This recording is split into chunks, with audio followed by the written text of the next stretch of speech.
In this segment, we want to consider now finding tangents to polar curves.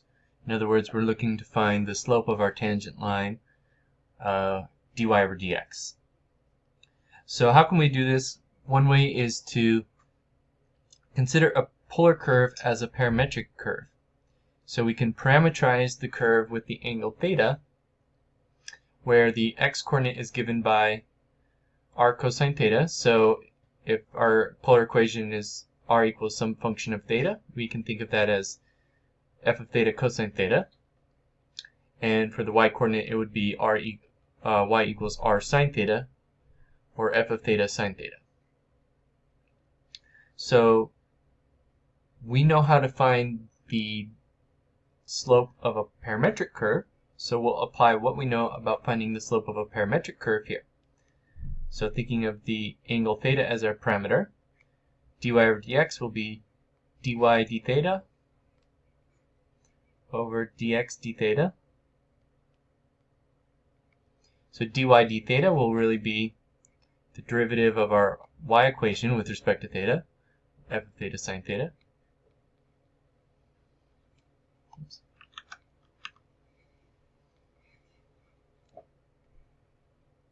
And then dx d theta will be the derivative of our x equation with respect to theta, f of theta cosine theta.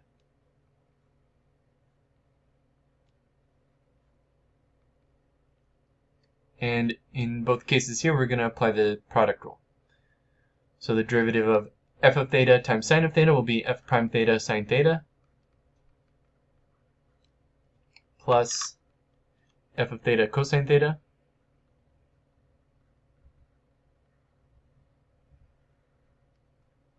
downstairs it'll be f prime of theta cosine theta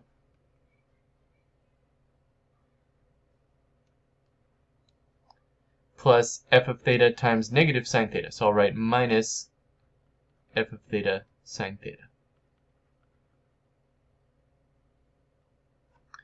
Okay? Or here we can just simply think of it as f prime is r prime dr d theta, f is r, f prime of theta is dr d theta, cosine theta minus r sine theta. Let's practice this a little bit with an example here. So in the first part here, we've got the cardioid r equals 1 plus sine theta. We observed a cardioid a moment ago, so we can imagine the shape here. Let's find the slope of the tangent line when theta is pi over 3. Okay, so giving myself a little room here, we can work through that formula.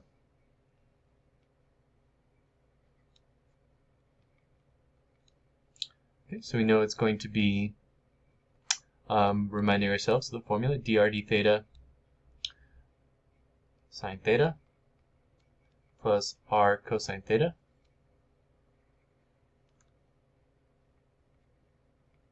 dr d theta cosine theta minus r sine theta. Okay, so we can substitute 1 plus sine theta in for r here and here.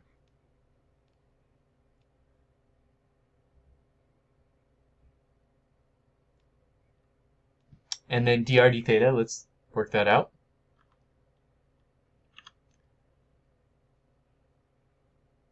Taking the derivative of 1 plus sine theta, we get cosine theta. So we can just substitute that in for dr d theta here and here.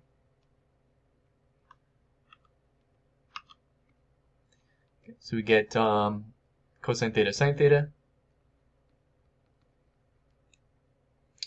plus 1 plus sine theta cosine theta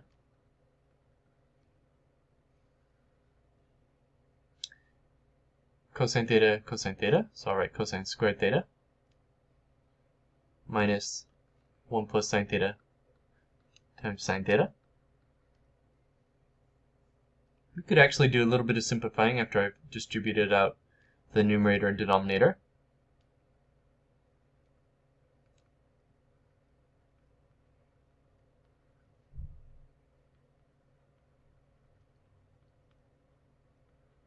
So distributing out the cosine theta there.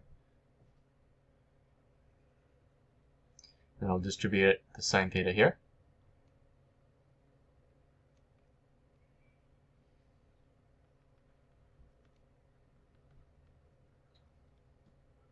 I can also combine cosine theta sine theta plus cosine theta sine theta here in the numerator.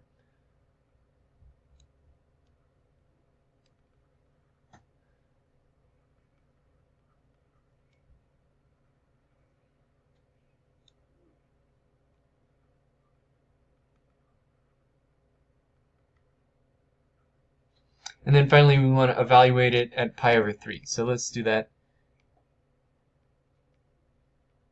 final evaluation here. So I'll substitute pi over 3 in for theta.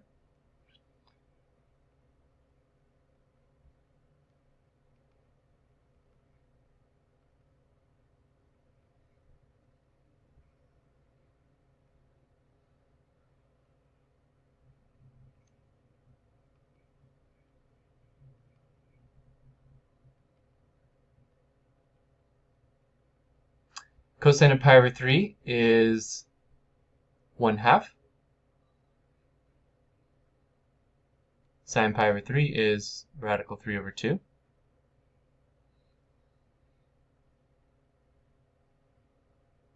So we can fill in those values here.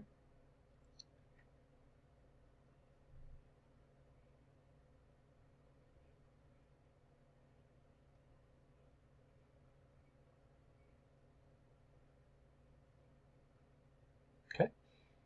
Finally, we can simplify the numerator and denominator a tiny bit. Upstairs, I think we'll just have, let's see, the 2 times 1/2 divide out. So I have radical 3 over 2 plus 1/2. Downstairs, I'll have 1/4 minus radical 3 over 2 minus 3 over 4.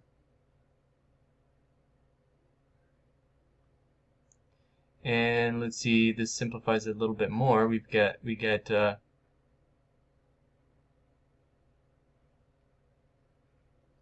1/4 minus 3 over 4 will be negative 2 over 4, or minus 1/2. Okay. And then finally, if I factor a minus sign out from the denominator, then the numerator and denominator will be the same, and we can cancel it out, leaving me with just negative 1.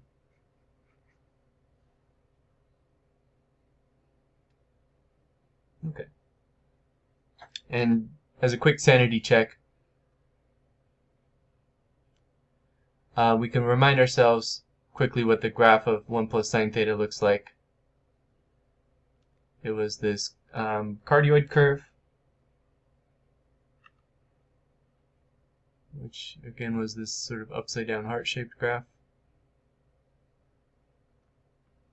And then at pi over 3, we're looking at this point on the curve here.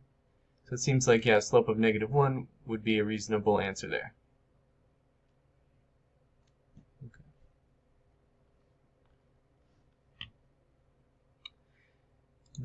The second part of this question was to find the points on the cardioid where the tangent line is horizontal or vertical. So let's take our dy dx formula that we found in the previous slide. Here, I'll just remind ourselves what it was.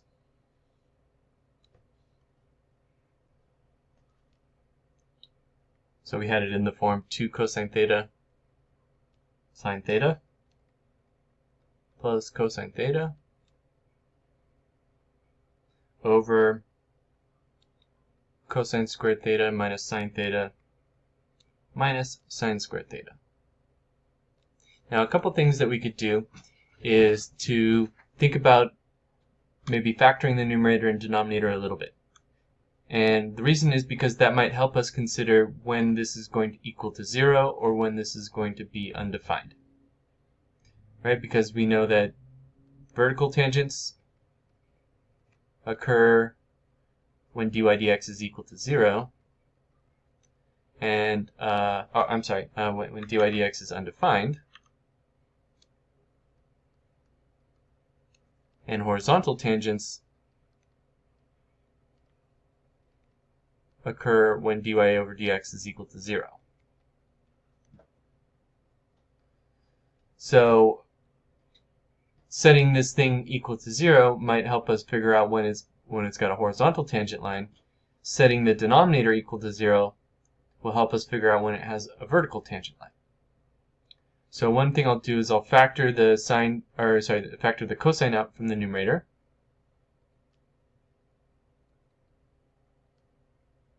Okay, so now we have two factors there. One thing I can do here in the denominator to get this into a form that factors is, well, one thing I remember is that if I want to rewrite this denominator all in terms of sine theta, I could replace cosine with 1 minus sine squared. That way I can rewrite everything here in terms of sine theta. Okay, so then I have 1 minus sine squared theta minus sine theta, and then minus another sine squared theta, so actually I could put a 2 in front of that one. And then I can think about how this factors, so it's like I've got negative 2, if I think of sine theta as like a variable.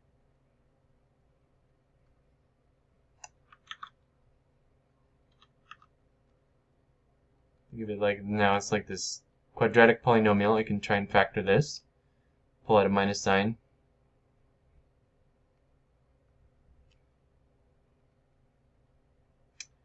I could factor the 2y, y into separate factors.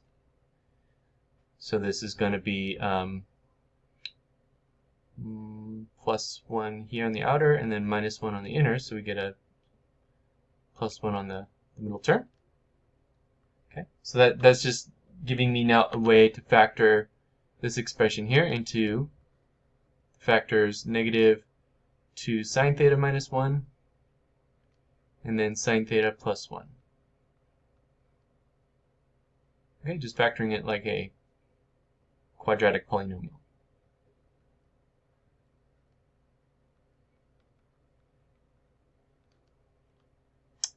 And then finally we can set the numerator and denominator equal to 0 to figure out when it's vertical or horizontal.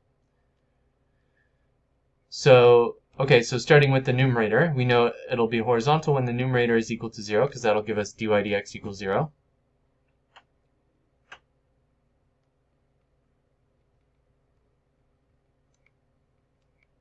So setting each factor equal to 0, we know cosine theta equals to 0 when theta is pi over 2 or 3 pi over 2. And 2 sine theta plus 1 equals to 0 when sine of theta equals, let's see, subtract the 1, divide by 2. So it would need to equal to negative 1/2.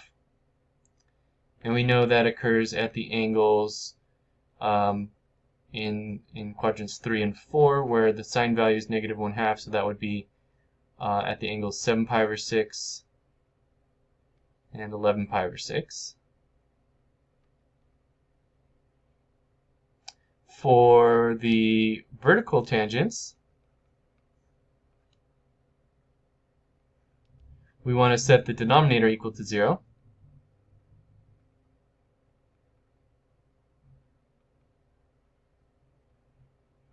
And again, setting each of these factors to 0.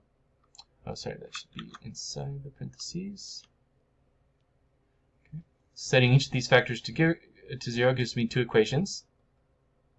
So here, 2 sine theta minus 1 equals 0 gives me sine theta equals 1/2. So we know that occurs at the angles pi over 6 and 5 pi over 6. They're in quadrants 1 and 2.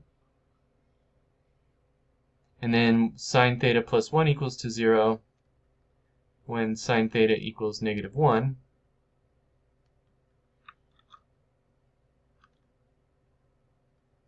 And that occurs at the angle 3 pi over 2. Okay, so it's pretty clear now that we've got at least these points here where we know it's horizontal at 7 pi over 6, 11 pi over 6, pi over 2. However, we have to be careful. This one appears to be a little bit of a phenomenon because it occurs twice. Notice it's going to give you, the angle 3 pi over 2 is going to give you 0 in the numerator, but also 0 in the denominator. So what we need to do is something a little different to verify that it's whether it's horizontal or vertical there. We know that at the angles pi over 6 and 5 pi over 6, though, it will be a vertical tangent. So let's go back to the graph of our cardioid to help us visualize what's going on at the angle 3 pi over 2.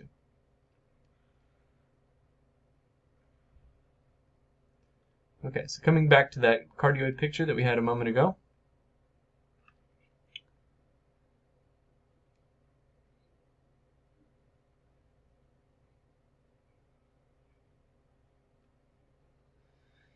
We can see clearly here where it's horizontal is at pi over 2, because my point there at the angle pi over 2 is going to be a horizontal tangent. And we also see these points here at 7 pi over 6 and 11 pi over 6, where we also have horizontal tangents there. Now let's think about 3 pi over 2. Notice that it does not appear to have a horizontal tangent there. It looks like that actually is going to be a vertical tangent at that point, because tangent line appears, these curves appear to be approaching a vertical tangent there. So I think this one's going to be vertical, but not horizontal.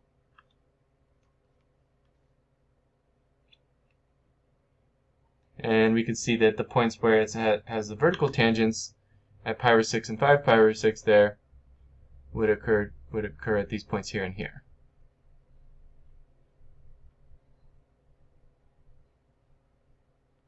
Okay. So that's how we get those 2 points there. Pi over 6, 5 pi over 6. And then these ones were at pi over 2, 7 pi over 6, and 11 pi over 6. And then at 3 pi over 2, it's definitely vertical.